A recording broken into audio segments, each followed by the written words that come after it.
from the scripture, 2 Kings 6, verses 8 to 18. 2 Kings 6, chapter 6, and we're going to read verses 8 to 18. And it reads, "Now the king of Aram was at war with Israel." Somebody say war. I need y'all to preach with me, church. Somebody say war. "After conferring with his officers, he said, I will set up my camp in such and such a place. The man of God sent word to the king of Israel, beware of passing that place, because the Arameans are going down there.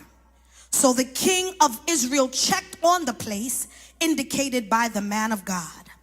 Time and time again, Elisha warned the king so that he was on guard in such places. This enraged the king of Aram. He summoned his officers and demanded of them, tell me, which of us is on the side of the king of Israel? None of us, my lord the king, said one of his officers. But Elisha, the prophet who is in Israel, tells the king of Israel the very words you speak in your bedroom. Go find out where he is, the king ordered, so I can send men and capture him. The report came back, he is in Dothan. Then he sent horses and chariots and a strong force there. They went by night and surrounded the city. When the servant of the man of God got up and went out early the next morning, an army with horses and chariots had surrounded the city. Oh no, my lord, what shall we do? The servant asked. Verse 16 says, don't be afraid. Somebody say, don't be afraid. The prophet answered, those who are with us are more than those who are with them. And Elisha prayed, open his eyes, Lord, so that he may see. Then the Lord opened the servant's eyes, and he looked and saw the hills full of horses and chariots of fire all around Elisha. As the enemy came down towards him, Elisha prayed to the Lord, strike the army with blindness. So he struck them with blindness as Elisha had asked. I want you to quickly turn to 2 Timothy verses 1, 2 Timothy chapter 1, and I'm going to read verse 7. 2 Timothy chapter 1, and I'm going to quickly read verse 7. For God has not given us the spirit of fear. Come on, somebody help me say this scripture. For God has not given us the spirit of fear, but of power and of love and of a sound mind. Hallelujah, Jesus. Today I want to speak to you on the topic, do not be afraid. I need you to find a neighbor and say, neighbor. Come on, say neighbor. You online, wherever you are, all over the world, I need you to find a neighbor, text the neighbor, tweet the neighbor, say neighbor, do not be afraid. That neighbor was quiet. That neighbor didn't even turn around and say anything to you. So I need you to find another neighbor. Say other neighbor. There you go. Say do not be afraid. On March 9, 2020, the National Institute of Mental Health released a report on the prevalence of phobias in the United States. This report provided information on the current condition of fear within people that live in this country. The data reported that more than 19 million people have a specific fear, and many have more than one specific fear. Somebody say fear. According to the American Psychological Association, 2020 has been labeled the most stressful year. Can I get a witness in here? The most stressful year that is recorded. And rampant anxiety has become a national mental health emergency. Research indicates the situation has not yet significantly improved. People seem to be more fearful now more than ever. Church fear is on the rise. With over 600,000 U.S. fatalities attributed to a virus that shattered families and locked down communities, it's unsurprising that relationship actually matters, having recently dominated Americans' fears. Within this extensive research, only 2 concerns registered a score of 90 among overall all the population. 2 concerns: fear of a loved one's death and fear of a loved one's serious illness. Are you with me, church? 1 in 5 Americans also reported that they were afraid that political differences might burn bridges between family and friends. Differences in opinion over a political candidate or presidential candidate choice and vaccination have created strife in the most loving families over the past year. Are you following me? Church fear is on the rise. There are medical concerns, financial worries, political distrust that has caused these fears, climate change, climate control, mass shootings, terrorism, government corruption, widespread civil unrest. Church fear is on the rise. In the midst of all of this pain, in the midst of all of this suffering, in the midst of all of this anxiety, because we see the anxiety, we see the depression, we see the pain, we see the suffering, we see the loss, and we've experienced the unrest. And in the midst of all of this, we hear God saying, do not be afraid. There are 2 types of fear that the body of Christ, that as the body of Christ we understand. The fear of God and the spirit of fear. Can I teach this just a little bit today? The fear of God is the kind of fear, it's having a reverence for God. Do we know that kind of fear, church? Y'all quiet, church. Do we understand that kind of fear? It's having a reverence of God and everything that pertains to him. Fearing God is a good fear because it saves us from caving into our own sinful nature. That's why when you hear that this person lives a God-fearing life, it actually makes you want to be closer to that person. It makes you trust that person because that person fears the Lord. Are you with me today? So if they fear God, more than likely they will keep the word. They will keep their word. They will treat others with kindness. They will be good. They will walk in the fruits of the Spirit because they fear God. And the Bible tells us in Matthew 11:28, don't fear those who can only kill the body and not the soul, but rather fear him who is able to kill both soul and body. Are you with me, church?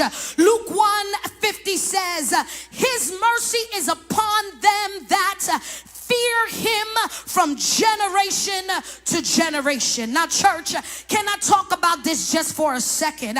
It seems like today the fear of God is no longer here. Can I pause here for a second, church? When you walk into the church, I remember growing up in the church, boy, there was sometimes some things that I just couldn't say in the church. It almost felt like I couldn't even cough in the church or sneeze in the church because I had a fear for the Lord. Can I talk to somebody somebody today. Oh, come on, somebody. When you were in the church, in the body of Christ, we couldn't talk any way we wanted to.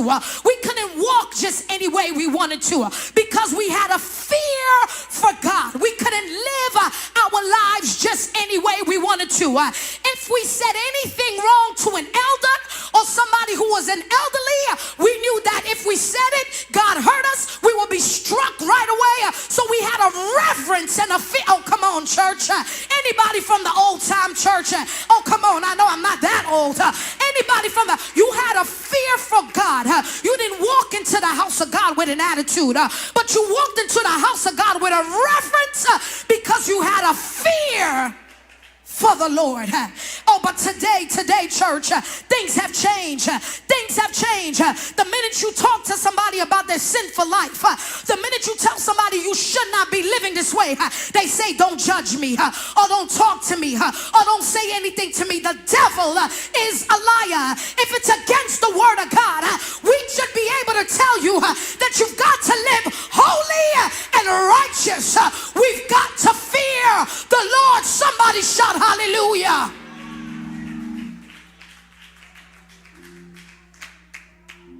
The Bible says the fear of God is the beginning of wisdom. There are promises for those who have this type of reverence towards God. So having fear for God is a good fear. To make it more clear for the people that don't fully understand, it's a positive kind of fear. Are you with me today? But there is another fear that we as the body of Christ know, and this is the spirit of fear. This is the negative fear. This is the fear that is causing all of this anxiety. This is the fear that is causing all of this, causing us to be crippled to move forward. This is the fear that causes us to feel that we cannot win when we're faced with opposition. The Bible tells us that this is the kind of fear. This fear is a spirit. In 2 Timothy, it says, for God has not given us the spirit of what? Come on, church, talk back to me. For God has not given us the spirit of fear, but of power and of love and of a sound mind. So God is speaking to us and letting us understand that there is a spirit called fear. Can I talk to you today? We are, church, in a spiritual battle, and there is a spirit called fear that is fighting against us. Can I say that again? We are in a spiritual warfare, and there is a spirit called fear that is fighting against us. And this is the same spirit of fear that showed up in this battle in 2 Kings chapter 6. The Bible says, now the king of Aram was at war with Israel.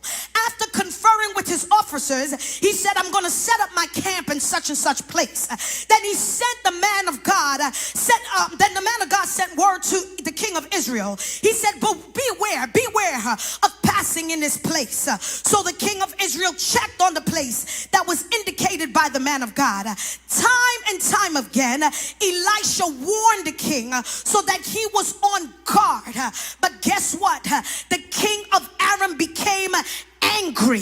He became upset. He went and summoned his people and he said, tell me, which side are you on? In other words, other translations say, he said, do we have a spy in the midst of our camp?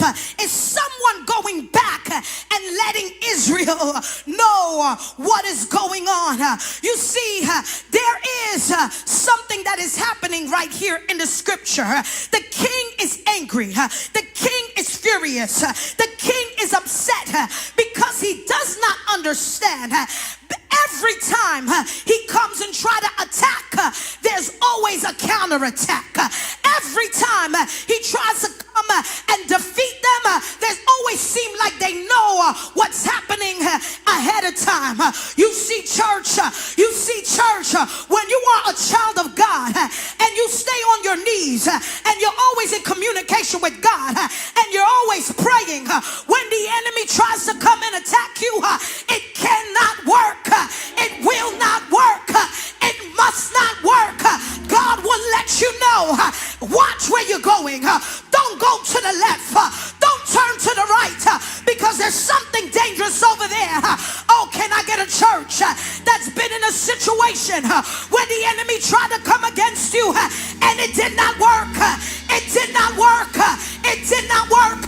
If that's you, I dare you to jump up on your feet and shout hallelujah.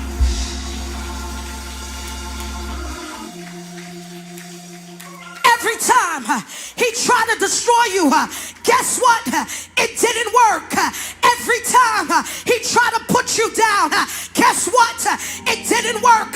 Every time he tried to throw you off course, guess what?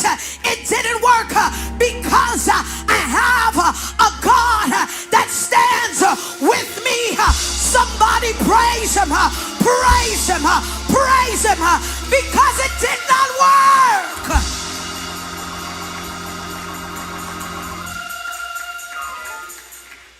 Like the man of God reminded us a couple of Sundays ago, the man of God said, I'm still here. I've been through some rough times, but I'm still here. I've been through some tough times, but I'm still here. I've been through the tall, but I'm still here. The enemy tried to break me, but I'm still here. Somebody praise him.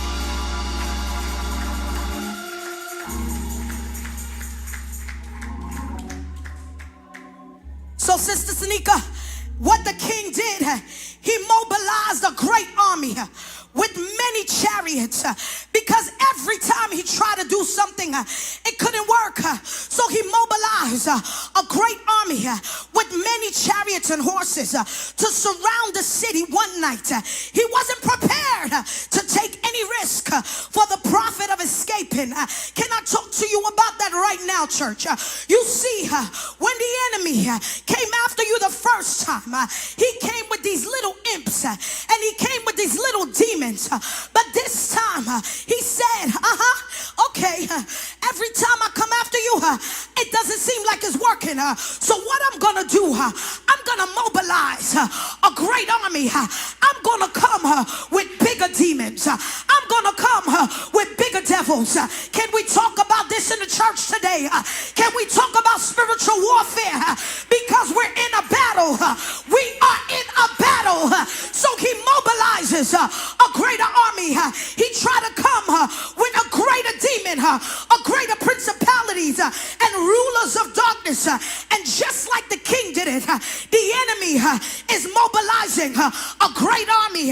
The Bible says early the next morning in Dothan, when Elijah's servant went outside, he saw the troops, he saw the horses, he saw the chariots everywhere. He and Elijah was completely surrounded by enemy forces, intent on killing them. The servant flew into a state of panic. He flew into a state of panic. And he cried to Elisha. And he said, alas, my master, what shall we do? Just like the servant, today, some of us are in a state of panic. We see the opposition against us, and we're saying, what shall we do? We see that we're faced with the greatest challenge ever in our lives, and we're standing and saying, what shall we do? We've lost our income. We've lost our jobs. We've lost our loved ones. We're no longer living in the house. We've been evicted. The food, we don't even know where the next meal is going to come from. What shall we do? The reality is there. It's right in front of us. We're dealing with not just COVID, but cancer. disease, different kind of diseases that are attacking our bodies. What shall we do? Our family is under distress. We're dealing with the spirit of suicide. We're dealing with not being able to sleep at night, because every time we close our eyes, all we can think about is the problems and the problems and the problems. And they seem to be louder than the voice of God. What shall we do? We feel hopeless. We feel lost.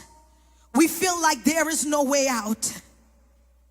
I was speaking to a young lady just recently, a young girl, not even over, I don't think she's probably maybe 16 years old. And she was sharing with me, not just her, but a lot of her peers are dealing with suicide and dealing with anxiety and dealing with depression and feeling like they're lost. And what hit me the hardest was when she said, I just feel like there's no hope. A young person saying that she feels like there's no hope. What shall we do? And all of a sudden, just like that, the spirit of fear comes in because of what we see in front of us. The spirit of fear is fighting against us because of what we see in front of us. We feel like our hands are tied. We feel like we're already defeated. We feel like fear has already won the battle. We feel like all hope is gone. But something happened in this scripture. Elisha was standing with the servant, and the servant said, Elisha, what shall we do? And Elisha turned around and looked at the servant, and he said, do not be afraid. Oh, I wish I had a church today. Do not be afraid. Do not be afraid. Well, you're telling me not to be afraid. So my question is to you, well, why should I not be afraid when there's sickness right there? When I lost my job, when I'm facing divorce, when my family is torn apart, when relationships are killing me, when I feel like I'm torn. He's saying, do not be afraid, because those who are with us are more than those who are with them. Church, I don't care what the enemy has thrown at you. I don't care how hard it is. No matter how tough it is, do not be afraid. Even in the pain, don't be afraid. Even in the loss, don't be afraid. It's staring you right in your face, but do not be afraid. Somebody praise him.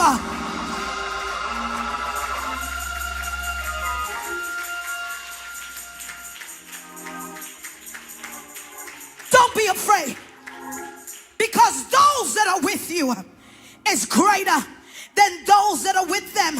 This is spiritual warfare. This is a spiritual battle. This is what I'm talking about. Spiritual warfare. You may not be able to see them, but they're there. You may not be able to touch them, but they're there. He said he encamps you with the angels of armies. They're fighting. They're fighting. Do not be afraid. Somebody praise him.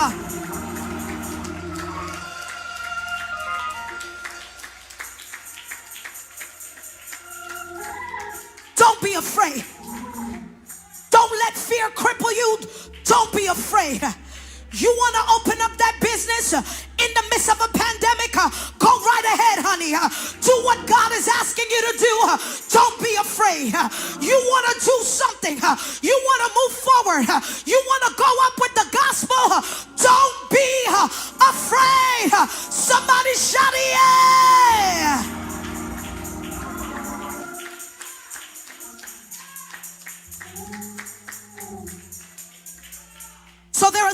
things that I realized that Elisha did in this text.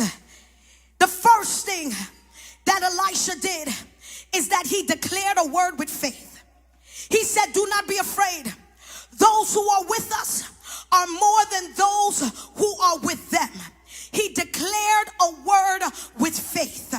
Whatever it is that you're going through, church, you've got to declare a word with faith, because you understand that fear does not match with faith. Fear cannot be in the same place with faith.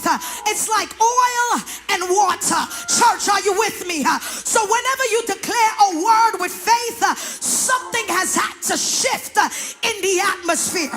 The second thing that Elisha did in this text, Elisha prayed with faith.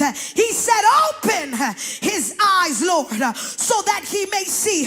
Today, in the mighty name of Jesus, I pray that your spiritual eyes will be open, so that you can be able to see that you are not alone. You are not by yourself. All the angels of armies are surrounding you. I declare in the name of Jesus that every eyes that is closed spiritually will be open right now. I dare you to open up your mouth and say, open my eyes, open my eyes, open my eyes.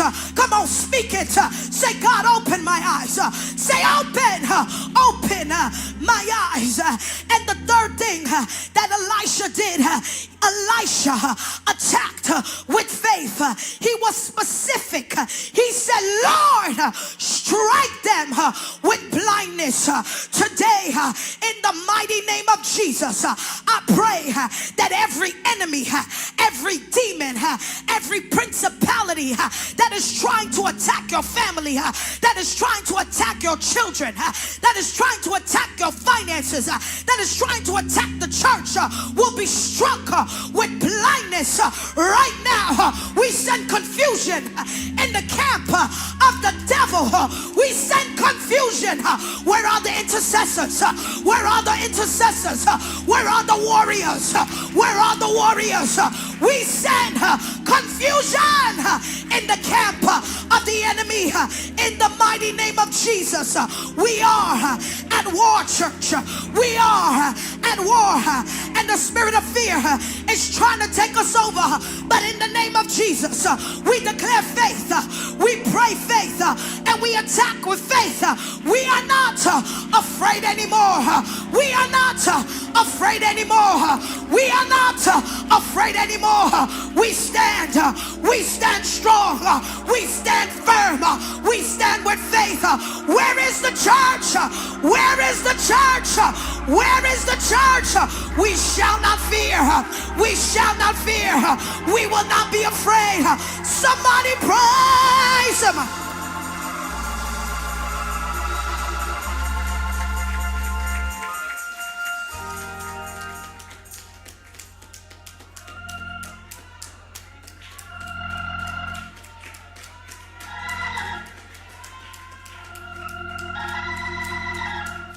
We are in a battle, church. Our loved ones are laid up in the hospital. We're fighting. My sister right now is in the hospital with stage 4 cancer. We are fighting, church. She said to me, Esther, there is nowhere that prayer cannot go. There is no place that prayer cannot go. She knows that she's in a spiritual battle. And just like my sister, just like our pastor, just like many others are fighting, we too have got to fight. But we've got to fight the good fight of faith. We cannot fear. We must not be afraid. So when the enemy comes, try to take us, comes in like a flood, we're gonna stand up, raise up a standard, and we're gonna fight. We're gonna fight, because we are not afraid. We're not afraid. We're not afraid. We're not afraid. We are not afraid. We are not afraid. Somebody praise.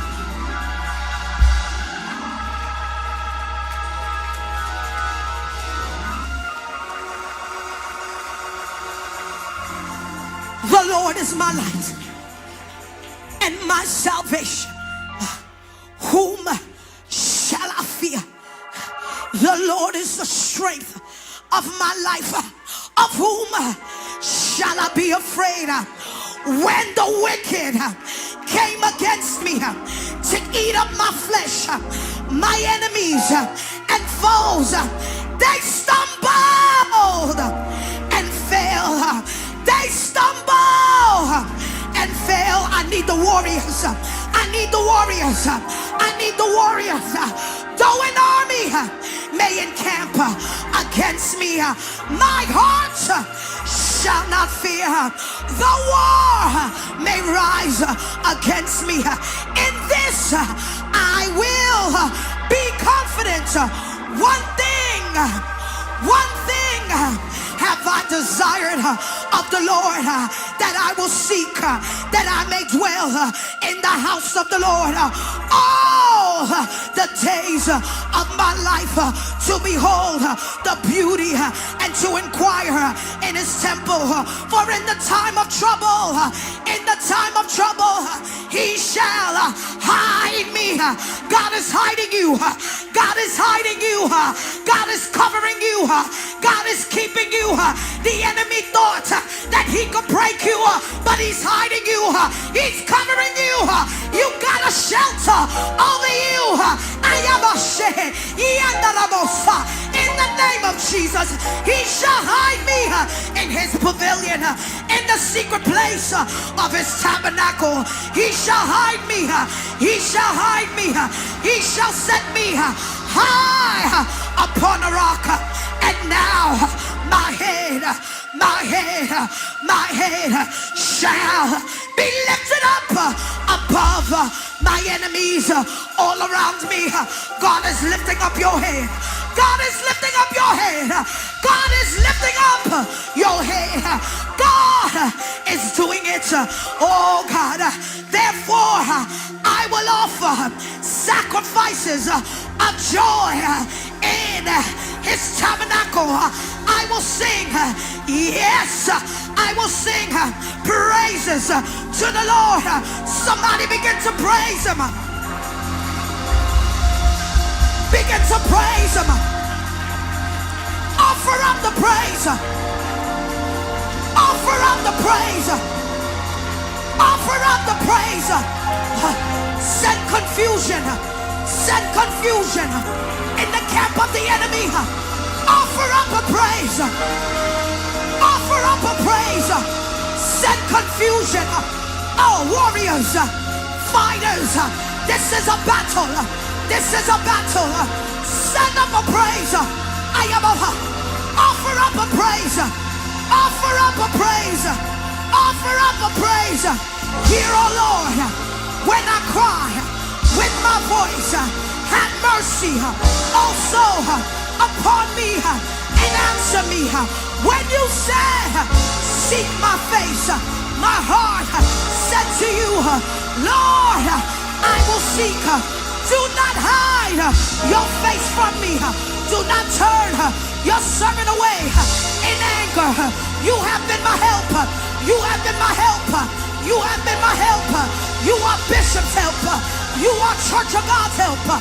You are our helper. You are our helper. Do not leave me nor forsake me. Oh God of my salvation, when my father and my mother forsake me, then the Lord will take care of me.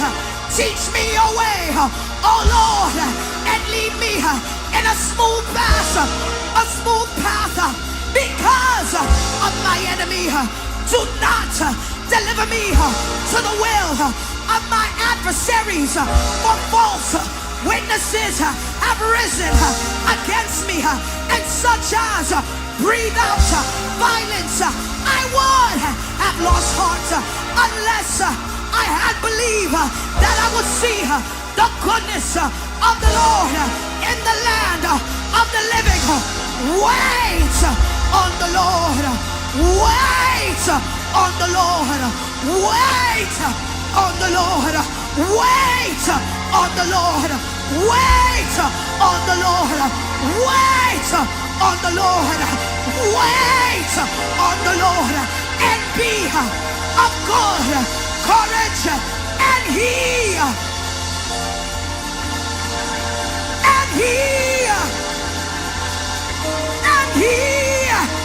shall strengthen your heart. Wait, I say, on the Lord. Do not be afraid. Do not be afraid. Do not be afraid. Do not be afraid. Yea, though I walk through the valley of the shadow of death, I will not fear no evil, no evil, no evil. For thou art with me. Thy rod and thy staff, they comfort me. Somebody praise Him.